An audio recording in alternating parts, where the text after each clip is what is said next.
Di tempat berbeda, setelah waktu istirahat telah selesai, tampak Malani baru saja kembali ke ruangannya, membawa cemilan di tangan kanannya. Kenyangnya, sesaat lalu ia pun duduk di singgasananya. Ketika ia baru saja ingin mengetik sesuatu di keyboard laptopnya, suara ketuk di pintu terdengar hingga mengganggu perhatiannya. Dalam benak Melanie mengingat bahwa setiap habis jam istirahat, maka para CS yang bertugas akan membersihkan ruang. Benak Melanie saat itu mungkin pria itu adalah yang mengetuk pintu yang barusan. Maka ia pun sejenak berpikir ingin memberikan sedikit pelajaran buat pria itu. Oke guys, sebelum kita lanjut jangan lupa tekan tombol subscribe dan lonceng notifikasi agar kita bisa lebih dekat lagi. Siang Bu Melanie, ternyata seorang wanita yang memakai seragam CS muncul dari balik pintu. Loh, kenapa kamu lagi?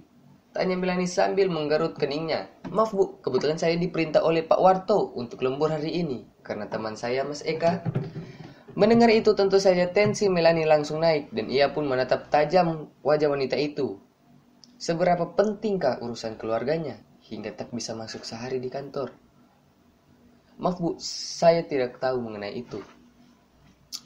Saat wanita itu baru saja ingin melakukan pekerjaan membersihkan karpet tempat Melanie beranjak berdiri dari duduknya. Gak usah dibersihkan karena terlanjur emosi, maka Melanie pun wanita itu membuat terkejut. Mending kamu bersih ruangan lain saja. Sana pergi. Baik Bu. Setelah kepergian wanita itu tampak Melanie murka dan wajahnya yang putih terlihat sangat merah. Berulang kali ia mengatur nafasnya yang tersesak karena ia pun sebenarnya sangat. Karyawannya meminta izin selanjutnya. Apakah penting itu urusan keluarga hingga meninggalkan tanggung jawab di kantor? Karena berpikir betul tergantung, maka Melanie memutuskan untuk keluar kantor untuk segera mencari hiburan.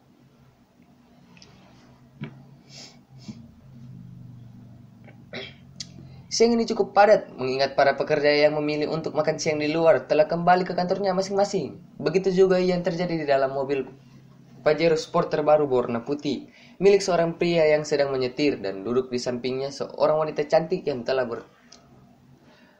masih uring-uringan dan sudah nggak pernah lagi masuk kantor. Jawab gadis itu yang tak lain adalah Renata. Mendengar jawab Rere, membuat pria itu terkejut.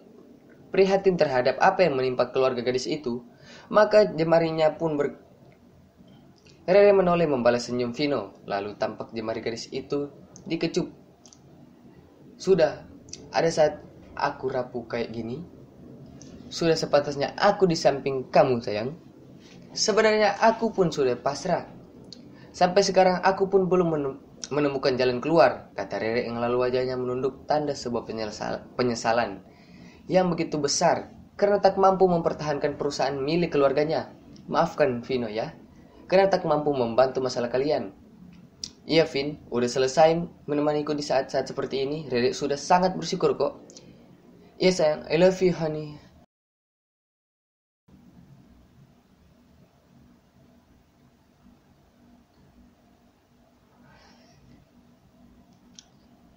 Gumam Rere setelah mereka kembali ke posisi masing-masing. Aku yang makasih karena telah memilihku menjadi tunanganmu, jawab Vino.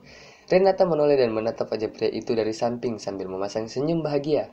Bahagianya telah memiliki kekasih yang begitu mencintainya, menjaganya dan juga setiap saat ada seperti ini. Kalau kelemahan ditatap, antar gantengku hilang loh sayang. Hehe, apaan sih, kata Rere, lalu ia pun menarik nafasnya dalam-dalam karena meskipun pria itu menghiburnya. Tumben macet banget ya sayang, kata Rere yang sebetulnya enggak lagi tuk mengobrol. Dan mereka tersadar, karena yang membuat jalan seperti ini adalah lampu stopan beberapa meter di depan. Macet-macet gini, masih ada juga ya yang berani pakai mobil mewah seperti ini. Dasar orang kaya, kata Vino. Apaan Vin? Tanya Rere menoleh ke Vino. Tuh di samping kamu, kata Vino menunjuk mobil yang juga ikut berhenti di samping kiri mereka. Kalau mampu beli bahan bakar. Iya sih, dari sebelah kanan mobil tepatnya di samping Vino, seorang ibu sedang menggendong anak kecil menyanyi yang sebetulnya meminta uang kepada para pengendara. Dengan kata lain mengemis dengan modus mengamen. Kemudian ia pun mengetuk kaca mobil Vino. Pak, biar receh juga pak, nggak apa-apa. Kami lapar, belum makan. Apa sih dasar pengemis? Taunya minta-minta duit aja, kata Vino yang sama sekali tak mengubris ibu itu. kamu tahu nggak sih, kalau mereka itu sebetulnya berduit loh, sering nonton YouTube atau baca berita kan? Ya sih, tapi setidaknya kita telah niatkan memberi sedekah ke orang lain. Mau orang itu melakukan dengan salah atau benar, biarkan yang di atas menilainya. Mobil mahal, ngasihnya 1.000 doang, dasar pelit. Ujar ibu membuat Vino marah dan karena mendapatkan tatapan dari Rere, maka Vino pun langsung menaikkan kembali kaca mobilnya. Sang ibu yang menggendong anak itu di hadapan mobil Vino dan berhenti tersamping. Vino dan Rere menoleh bersama ke arah ibu itu yang membelakangi mereka. Mohon sedekahnya pak, kami belum makan. Terdengar kembali nyanyian merdu. Ibu itu membuat Vino menyeringan. Rere yang mendengarnya hanya geleng-geleng kepala. Jangan suka seuson mah. Orang lain, jangan suka seuson mah orang lain, Vin. Kata Rere. Yuk taruhan. Ternyata Vino salah besar, perlahan-lahan seperti gerakan slow motion. Dan Vino pun hanya bisa nyengir karena tebakannya salah besar. Berbeda dengan Rere, saat kaca mobil itu terbuka lebar, tampak seorang pria tersenyum ramah kepada ibu itu. Dalam hati Rere berkata, masih ada orang kaya di bumi ini seperti pria itu. Rere akhirnya tersenyum sambil masih memperhatikan keadaan di luar mobilnya.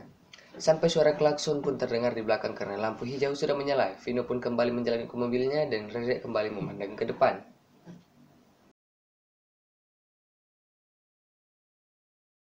Kamu kok diam sayang, tanya Vino namun tak didengar oleh gadis itu. Rere ternyata sering berpikir keras, berpikir akan wajah pria yang memberikan uang kepada ibu itu. Dalam hati ia berkata bahwa sepertinya wajah pria itu gak asing baginya, seperti pernah melihat di suatu tempat.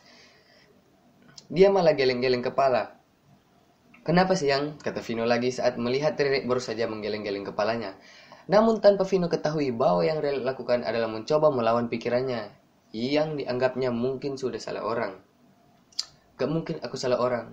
Salah orang gimana sayang? Enggak kok, lupain aja. Kata Rere lalu menoleh dan melempar senyum kepada Vino. Ya sudah.